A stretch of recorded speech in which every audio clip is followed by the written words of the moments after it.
In all seriousness, when has Fox News been on air? Since 1996, was it? Thereabouts? Well, this is the first time in its existence and my existence that I agree 100% with a segment that they did. They're going to talk about a Montana judge that only gave 30 days in jail to a teacher that raped a 14-year-old girl. What would you expect the sentence to be for taking advantage of a 14-year-old girl? Oh my gosh, she should be in prison for a long time. 15, 20 years. Next 10, 15 years, teach them a lesson. Your daughter, what was she like? Energetic, artistic, very artistic. She used to write poetry, and she was just fabulous. This guy violated your daughter and now could be out in just a few weeks from jail. How are you processing that? I'm going to let karma handle that because I don't believe he'll be safe. Hey, Judge. Good morning. Jesse Waters of Fox News. How are you doing? You had a guy who repeatedly raped a 14-year-old girl, and you gave him just 30 days in jail? Can you explain that, please? 15 years suspended. But 30 days in jail, you think that's an appropriate sentence, Judge? What if that had been your daughter? What if that had been your daughter? Judge.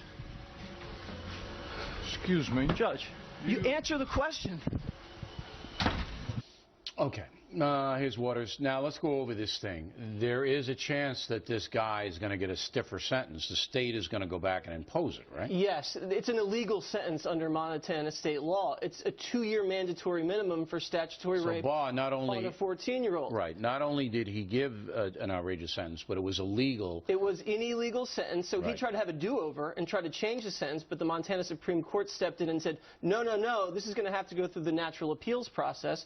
So the state is appealing, which could take almost a year and a half. Meanwhile, the perp could be out in October. Yeah, for the first time ever, Fox News is correct. I have 3 points to make about this. Number one, this is such an underreported problem in America. And I'm not talking about, of course the specific ruling is horrible in this case, but I'm talking about how he denied the law when he gave the ruling. So it happens all the time, and it's never discussed in the mainstream media that states ignore federal laws. Now look, sometimes you or I would like that if on the particular issue we like that. So when it comes to marijuana, for example, I don't want the federal government to get involved in states that have legalized it and stuff, even though technically they can. They could shut it all down because marijuana is illegal on a federal level. Now I think the real answer is to repeal those laws on the federal level so we have consistency in our laws, right? But putting aside my personal feelings on any one particular issue, the way our government is supposed to function, federal law is supreme, then there's state, and then there's local, right? And what we have going on here is you'll have states ignoring federal laws, localities ignoring state laws, everything gets lost in translation, or the people at the different levels just don't care and they disregard the laws. But it's totally commonplace that a state ignores federal law or a town ignores state or federal law, and that's not okay. And then the second thing, is it so hard just to not be standoffish? I mean, even if you're ambushed, like all 100% of Jesse Waters' interviews are, where he like runs up in your face like, hey, what do you think about this? You've really fucked up, didn't you? Here, talk. Yeah, I get it. That's going to throw you off and you're going to be like, what the fuck? Like, I just went out to get the newspaper from the corner and you're up my ass? Like, what are you doing?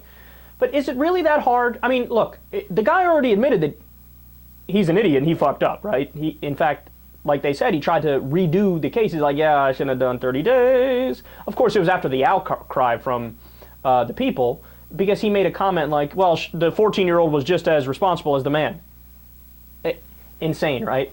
But is it really that hard for him to stand there with Jesse Waters and say, look, here's the reality. I was 100% incorrect. And the reasons why I was incorrect is because I was viewing it through a narrow perspective. Here was my perspective at the time. Here's how I realized my mistake. We're going to do everything we can to remedy it, and we'll make sure it never happens again. Is that really that hard? Is it really that hard?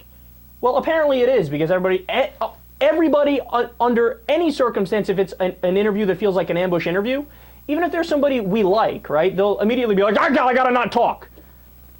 I'm now making a pledge to you guys. Not that I'm never running for office. I'll never be in a position where anybody wants to interview me, right? But if I was ever in a situation where I get ambushed interview, I will answer every single question. And I will debate the person if I have to and say, all right, let's talk this out, buddy. Let's do that. That's all you got to do. And then also, the third thing, what are you doing, Judge? and this is the main point of the story where I think Fox News is right on the substance for the first time ever. Like, what are you doing? This judge has zero common sense.